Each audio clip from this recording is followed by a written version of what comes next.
पुरुणा मानसिकता ए लोकंकर किछि लोकंकर एपर्यंत भी छाड़ीनी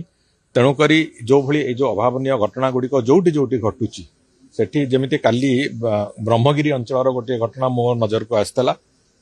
एक गरिकिया करवा लोकं को अत्याचार करवा ये सब कथा आईन को हाथ को नबार कौन सी प्रक्रिया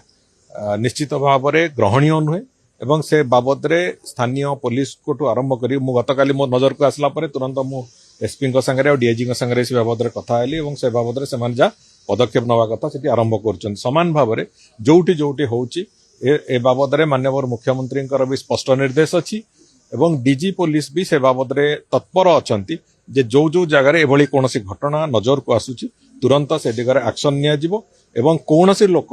कौन गाँव में भी जेते शक्तिशाली लोक हुंतु निज प्रतिपत्ति जाहिर करने को निजर शक्ति देखा कंगारू कोर्ट भली अमानवीय कथा गुड़िक करी जदि से किसी लोकों को हैरान हरकत करवा कि आईन को हाथ को नेला भाया निष्पत्ति नेबे से निश्चित भाव में दंडनीय हेबे आम सरकार से कहा भी छाड़